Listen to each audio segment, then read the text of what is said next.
èèyàn mi ẹ wò ṣe rí fídíò tí mo fẹ́ lọ play fún wa kẹ́ ẹ gbọ́ yìí ẹni tó bá ní sense dáadáa ló máa understand nǹkan tí ẹni yìí ń sọ ni ò ní sọ pé ọ̀rọ̀ tẹ́ni yìí sọ ọ̀rọ̀ òpònú ni because mo gbọ́ ọ̀rọ̀ yẹn mo pé yes ọ̀rọ̀ lélẹ̀ mo dẹ̀ mọ̀ pé ẹ̀yin tẹ́ ń follow mi dáadáa ẹ máa ń like kẹ́ get nǹkan tó ṣe pé tó kí gidi ẹ wo mi ò lè ṣàlàyé ẹ̀ bí màá yẹn ṣe ṣàlàyé ẹ̀ torí ẹ̀ mo fi mọ̀ ẹ́ pé òkè ẹ jẹ́ mú ọ̀rọ̀ yìí wá fún wa kẹ́yìn náà gbọ́ kẹ́ wá digest ẹ̀ kẹ́ wò bóyá ọ̀rọ̀ gidi ni àbí ọ̀rọ̀ gidi kọ́ ẹ jẹ́ ká jọ wá lọ gbọ́. òun náà ń pè ní fear tó bá ti lè jáde nínú fear báyìí you become a woman being of yourself not a woman being of somebody. So meanwhile bóyá àti understand nǹkan tí wọ́n ń pè ní liberation ìtòrí láti máa sọ pé Mr. Rotimi ọlọ́wà dúró tì Mr. Rotimi alálẹ̀ àdúró tì Mr. Rotimi ẹ̀ ń gbìyànjú ta ló ń gbìyànjú ìwọ gangan what is your own personal contribution in your own family? You liberated your family remain in that same chain. You haven't go back to your family and liberated them. Why can't you call them the way they call you to church? Why can't you call them when this program is ongoing? Why can't you tell them? Why can't you put your phone on the table at the center, at the dining room? Let everybody be watching it. Key number you can rise up from 1,000 to 5,000. That is only way you can help. All of us are the owner of Liberation Center. It is not Rotimi. It is not Daniel. We thank God. We say Daniel physical to physical. For that opportunity of seeing Daniel physical to physical, can you extend Daniel to your own family? So this journey, this movement is not for Rotimi alone. It is for all of us. Sharing understand. Sharing liberation and religion. Very simple. Mathematics complete Bible is 6,000 megabytes. Space to one no propeller to one bend to film roll to roll dada must less than 6,000. By the time you downloaded the complete Bible into your brain, rotate propeller assist rotate. Rotate your life will be controlled by somebody elsewhere. That is how it is. Kò sí arithmetic kan tó le jùlọ tó bá ti fẹ́ liberate rẹ on your own way. Just delete 30% out of that 6,000. Delete 3,000 out of it. Kókó fún brain yẹn, kókó fún ní space fún propeller yẹn, fún ní space kó ráyè rotate. Tó bá ti bẹ̀rẹ̀ sí rotate, wà á rí pé positive thinking á bẹ̀rẹ̀ sí máa jáde. Okay, for example, ìgbàdé máa dé ibi tí religion ti wá, ẹ̀ tí máa liberate at home now, but ìgbàdé mo try first church, second church, until tí mo tó dé sọ́ọ̀sì keje. Mo bẹ̀rẹ̀ sí assimilate, mo bẹ̀rẹ̀ sí think ara thinking mo bẹ̀rẹ̀ sí flashback pé so okay, for example mo fẹ́ kẹ́ ẹ rántí orí yìí wọ́n ní bó ti rí nígbà yẹn Noah ó ń bẹ nísìnyí o fast mo fẹ́ kàn bẹ̀ tí mo bẹ̀rẹ̀ sí bira mi these days ni pé wọ́n ní ẹranko wọlé ìran ń wọnú ọkọ̀ àwọn ẹyẹ ojú ọ̀run gbogbo wọn ló ráyè wọlé. Mr. Rotimi o ẹjọ́ nígbà tá ń kó gbogbo àwọn ẹranko yìí wọlé tí gbogbo àwọn ìran wọnú ọkọ̀ ẹjọ́ ibo náà keep lion sí níwájú buffalo, giraffe àti antelope tí lion dẹ̀ ń wo giraffe lọ́ọ̀kan tó ń wo antelope lọ́ọ̀kan tí ó dẹ̀ fẹnu kan. Ibo náà kéèpù ìkòkò àti ajá ibo náà kéèpù ẹ̀ sí tí wọ́n fẹnu kanra wọn. That is my question. But I now begin to ask myself, can you imagine irú rọ́ọ̀ ló tó báyìí? Mo tó tẹ̀síwájú wọ́n ní ọmọ Israeli ó la òkú pupa kọjá. Òkú pupa máìlì òkú pupa is 190 mile ó ní òkú pupa. Báwo ló ṣe láàrin think of ice tọmọ Israeli tó dẹ̀ la òkú pupa kọjá? Kí ló táwọn ọmọ Israeli yìí kí ló tàn ká Bible to the length tí àwa Africa ta kà? Mo kó kí nìyẹn mo bẹ̀ sí ro. Mo wá bẹ̀rẹ̀ sí bìràmílẹ̀ pé okay, for example wọ́n ní àwọn ọmọ Egypt ìgbà tán kọ̀ tán gbà káwọn Israeli kọjá. Ọlọ́run la òkú pupa sí méjì, àwọn Israeli dẹ̀ la òkú pupa ọjọ́ lórí ìyàngbẹ́ ilẹ̀. Àwọn ọmọ Egypt dẹ̀ tẹ̀lé wọn lẹ́yìn, gbogbo wọn dẹ̀ parun sí inú òkú pupa. Kí ló wá dé lẹ́ni tí population Egypt wá ju ti Israeli lọ? Because bí mo ṣe ń bẹ sọ̀rọ̀ lọ́wọ́ lé ní ìsìn 114,536,000 on population Israeli Egypt tí population Israeli jẹ́ 9,757. So ìgbà tí gbogbo Egypt tó parẹ́ sínú òkú pupa báwo ni Egypt wá ní population tó wá pọ̀ ju Israeli lọ? That's my question. Because àní òye mi then a máa ń sọ̀rọ̀ pé àwa ṣẹbọ àwọn Africa wọ́n ṣe kìnnìkan ní continent tó wà ní ayé continent mẹ́ta ló popular jù. Number one, Europe. Two, Asia. Third one, Africa. Europe ló ní Bible. Middle East ló ní Quran. Africa ló ní spirituality. Kí ló dé tó jẹ́ pé spirituality yẹn òun ni àmì kí ló jẹ́ pé Africa yẹn òun ni Bible tó jáde ní Europe, Quran tó jáde ní Middle East. Kí ló jẹ́ pé Africa yẹn ní nǹkan táwọn méjèèjì tí wọ́n face. Ok, nínú Bible wọ́n ní ìwọ kò gbọ́dọ̀ ya èrèkéde fún ara rẹ bóyá èyí tó wà lórí ilẹ̀ èyí tó wà nù omi tó lẹ́nujọ́ mẹ́ta yìí Pope máa kú àmàrí Vatican gbogbo nǹkan tó wà all around Vatican is all about èrè ritual don perform kó tó pé appoint another Pope gbogbo ẹ̀gbọ́n ní gbogbo àgbáyé rí àmàrí gbogbo ẹ̀ clearly then tẹ́bá tó wá lọ sí Asia ní Middle East níbi tí Quran ti wá Quran sọ fún wa wípé àwọn tí wọ́n ń ṣe egúngún àwọn tí wọ́n ń ṣe magic àti àwọn ọ̀sẹ̀bọ ẹ pa wọ́n run ẹjọ́ ibo láń rìn fásitì so kí ló dé pé ìwé méjèèjì kí ló dé pé Africa nìkan òun ni ìwé méjèèjì òun ló face then this Africa is spirituality nínú Africa yẹn ibẹ̀lẹ̀ ti rí brain box ibẹ̀lẹ̀ ti rí remote ibẹ̀lẹ̀ ti rí gbogbo all kind of spiritual something tẹ́yìn ń lò tẹ́fín sarari dín òun ibẹ̀lẹ̀ ti rí gbogbo nǹkan tẹ́fín perform everything tẹ́fín ṣe play tẹ́fín ṣe gbogbo ẹ̀ ìlú tẹ́ wá ń takò yẹn tẹ́ ń takò yẹn ìlú yẹn lẹ́ ti rí gbogbo ẹ̀ kí ni ìdí tẹ́fín ń takò and àwa náà tàtún wá jẹ́ ọlọ́mọ sí wa ní ọmọ àlè tàtún understand wọ́n tún wá send ìwé yẹn sí wa àtún wá train ara wa àwa padà lọ sí down àwa bẹ̀rẹ̀ sí pieces ara wa pieces on daily basis àwa ń become ohun èlò aláìlágbára for them to control us the way they want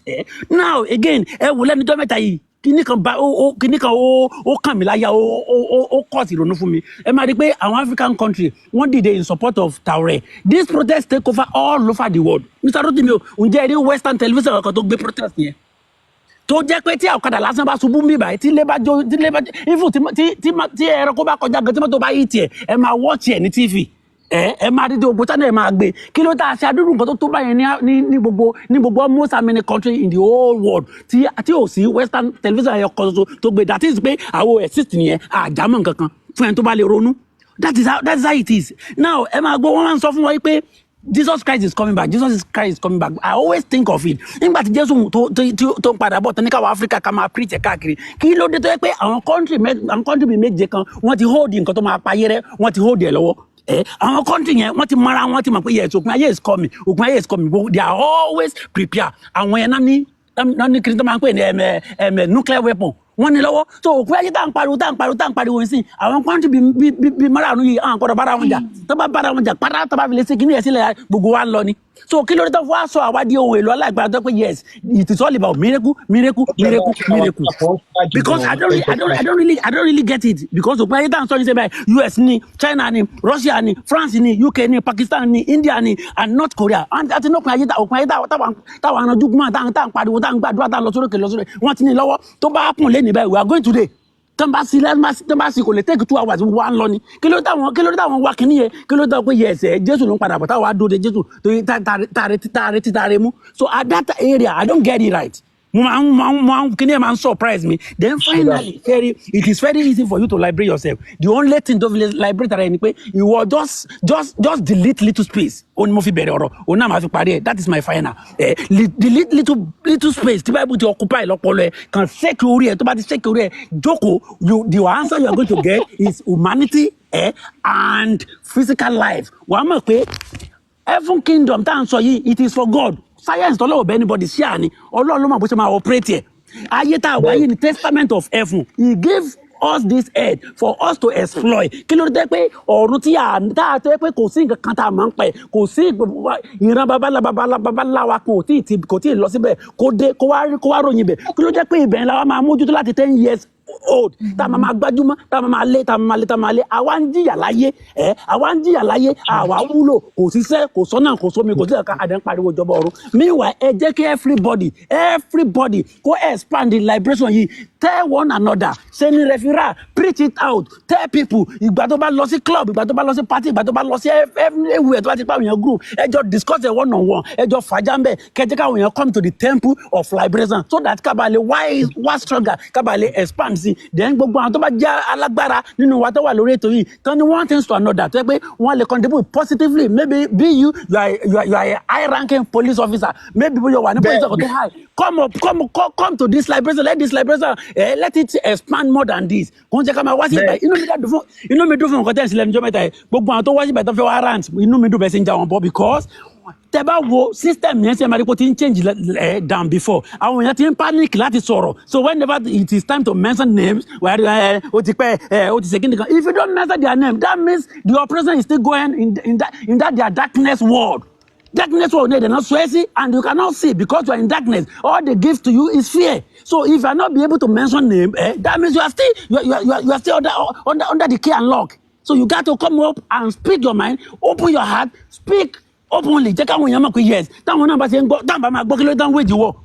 Kí ló dán make it defensive. Kí ló dán pé gbogbo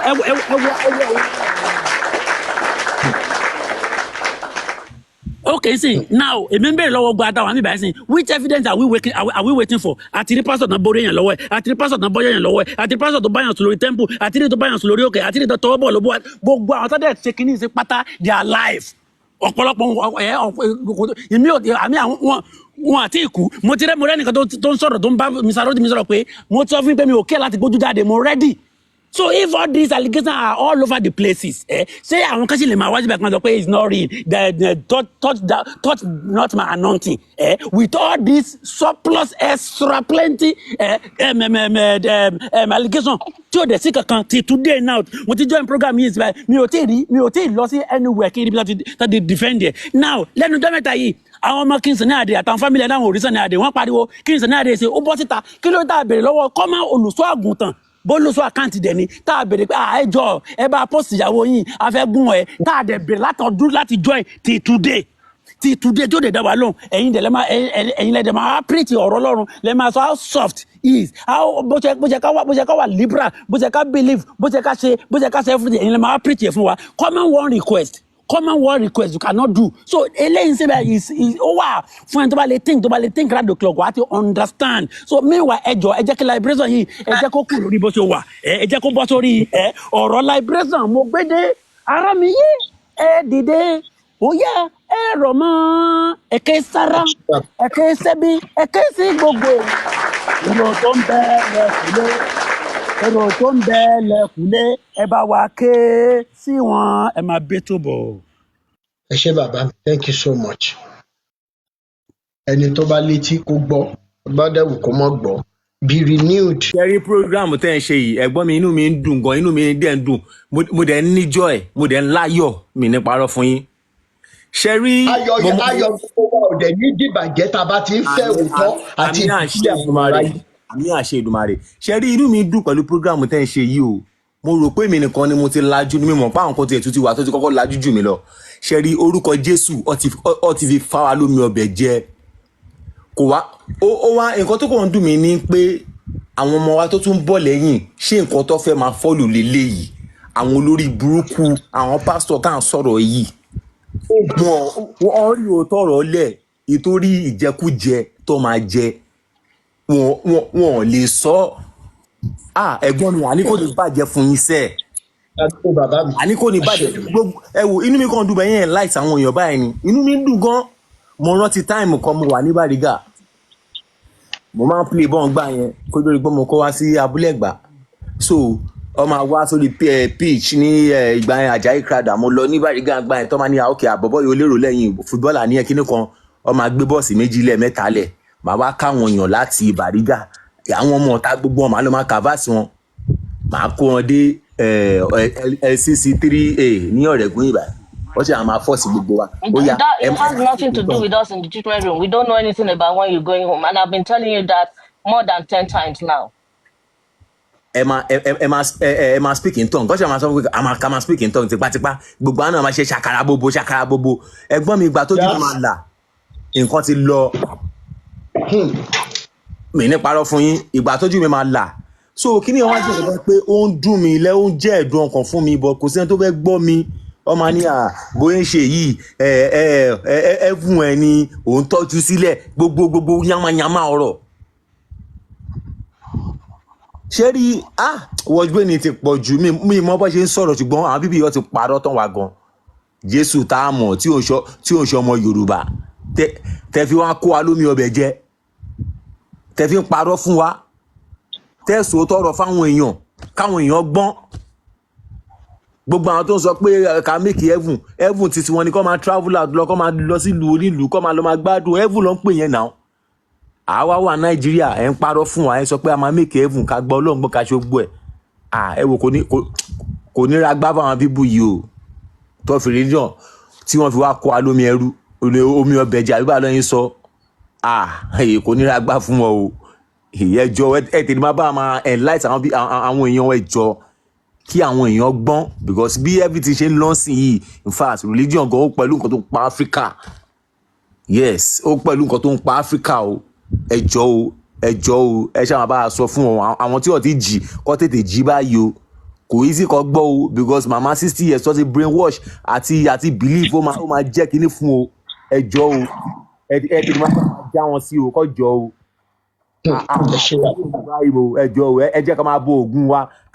ká máa bọ òòṣà wa ní ilẹ̀ Yorùbá ó pè wá bẹ́ẹ̀ o.